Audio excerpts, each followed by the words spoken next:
Let's see what variables are given. We're given volume, we're given temperature, and we're given pressure. And this gas expands, so it undergoes a change. And so we're given a second set of conditions, also volume, pressure, and we're asked to calculate the final temperature. You can always start with the ideal gas law, which says pressure times volume equals the number of moles times the universal gas constant times the temperature in the Kelvin scale. You can move all the variables to one side and all the constants to the other side.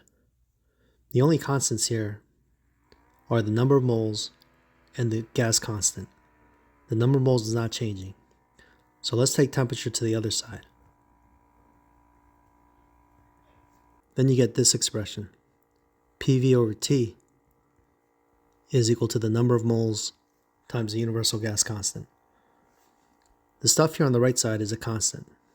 There's numbers that don't change. Therefore, we can say that P1 times V1 over T1 is equal to P2V2 over T2. By the way, this is known as the combined gas law. That's on your reference sheet. So you could have just started there. Before we start, let's convert the temperature in the Celsius scale to the Kelvin scale by adding 273. And that's T1.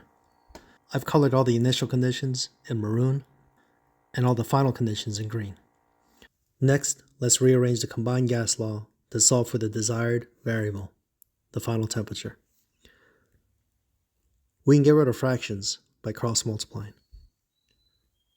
So P1V1 times T2 is equal to that other diagonal, T1P2 times V2. And again, we're looking for T2.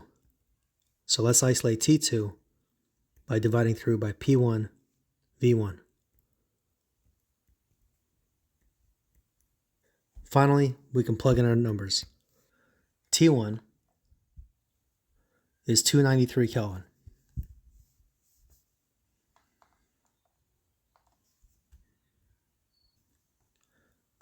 P2,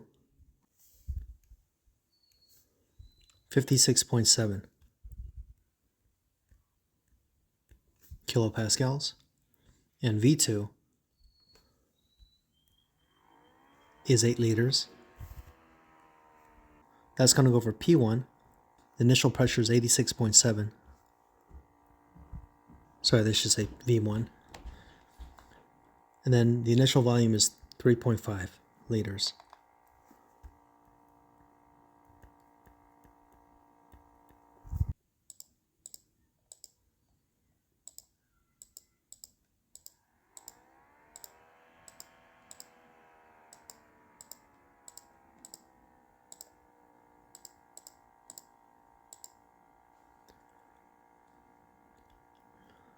All the measurements given have 3 significant figures in their absolute scales.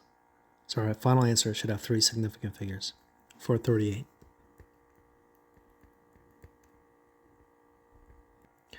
The question asks for a temperature in Celsius. The Celsius and the Kelvin scales have the same increments, but they're shifted by 273 degrees, where Kelvin starts at 0 and Celsius starts at negative 273. So we can subtract 273 to convert Kelvin into Celsius.